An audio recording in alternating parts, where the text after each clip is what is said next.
ಶ್ರೀ ಪರಮಾನಂದ ಪ್ರಸನ್ನ ವೇದಮೂರ್ತಿ ಶ್ರೀ ಶಿವಯ್ಯ ಮಹಾಸ್ವಾಮಿಗಳು ಬಬಲಾದಿ ಇವರ ಆಶೀರ್ವಾದದೊಂದಿಗೆ ಕವಡಿಗೆ ಕಬಡ್ಡಿ ಉತ್ಸವ 2024 ಶ್ರೀ ಹನುಮಾನ್ ಜಯಂತಿ ನಿಮಿತ್ತವಾಗಿ ಹನುಮಾನ್ ಗ್ರಾಮೀಣ ಅಭಿವೃದ್ಧಿ ಸಂಘ ಇವರ ಸಂಯುಕ್ತ ಆಶ್ರಯದಲ್ಲಿ ಪ್ರಪ್ರಥಮ ಬಾರಿಗೆ ಹೊನಲು ಬೆಳಕಿನ ಪುರುಷರ ಕವಡಿಗೆ ಆರ್ಸಿ ಗ್ರಾಮದಲ್ಲಿ ಪಂದ್ಯಾವಳಿಗಳನ್ನು ಹಮ್ಮಿಕೊಳ್ಳಲಾಗಿದೆ.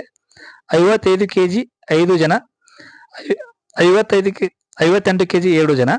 ಬಹುಮಾನ: ಪ್ರಥಮ ಬಹುಮಾನ 10,001, ದ್ವಿತೀಯ ಬಹುಮಾನ 7,001, ತೃತೀಯ ಬಹುಮಾನ 5,001, ಚತುರ್ಥ ಬಹುಮಾನ 3,001. ಈ ಟೂರ್ನಮೆಂಟಿಗೆ ಟ್ರೋಫಿ ಕೊಡುಗೆಯನ್ನು ನೀಡತಕ್ಕಂಥ ಜನಶಿವ ಫೌಂಡೇಶನ್ ಬಬಲೇಶ್ವರ್. ಪ್ರವೇಶ ಫೀ 400 ರೂಪಾಯಿ. ಸ್ಥಳ: ಹನುಮಾನ್ ದೇವಸ್ಥಾನ, ಕವಟಗಿ ಆರ್ಸಿ ಪ್ಲಾಟ್. ರವಿವಾರ ದಿನಾಂಕ 21/4/2024 ಸಂಜೆ 6 ಗಂಟೆಗೆ. ವ್ಯವಸ್ಥಾಪಕರು ಶ್ರೀ ಹನುಮಾನ್ ಗ್ರಾಮೀಣ ಅಭಿವೃದ್ಧಿ ಸಂಘ ಕವಟಗಿ. ವ್ಯವಸ್ಥಾಪಕರು ಶ್ರೀ ಹನುಮಾನ್ ಗ್ರಾಮೀಣಾಭಿವೃದ್ಧಿ ಸಂಘ, ಜೈ ಹನುಮಾನ್ ಕಬಡ್ಡಿ ಟೀಮ್ ಕವಟಗಿ ಗ್ರಾಮದ ಸಮಸ್ತ ಸಂಘ ಸಂಸ್ಥೆಗಳು ಹಾಗೂ ಗುರಿ ಹಿರಿಯರು ಮತ್ತು ಆಪ್ತ ಮಿತ್ರರು. ಈ ಒಂದು ಪಂದ್ಯಾವಳಿಗಳಿಗೆ ಕಬಡ್ಡಿ ಪ್ರೇಮಿಗಳು ಬಂದು ಈ ಕಾರ್ಯಕ್ರಮವನ್ನು ಯಶಸ್ವಿಗೊಳಿಸಬೇಕು.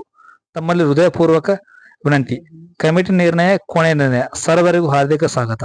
ಸಂಪರ್ಕಿಸಿ, ಮೊಬೈಲ್ ನಂಬರ್ಗೆ ಸಂಪರ್ಕಿಸಿ. ಈ ವಿಡಿಯೋ ಲೈಕ್ ಆದರೆ ಇಷ್ಟಪಡಿ, ಶೇರ್ ಮಾಡಿ, ಸಬ್ಸ್ಕ್ರೈಬ್ ಮಾಡಿ. ಧನ್ಯವಾದಗಳು.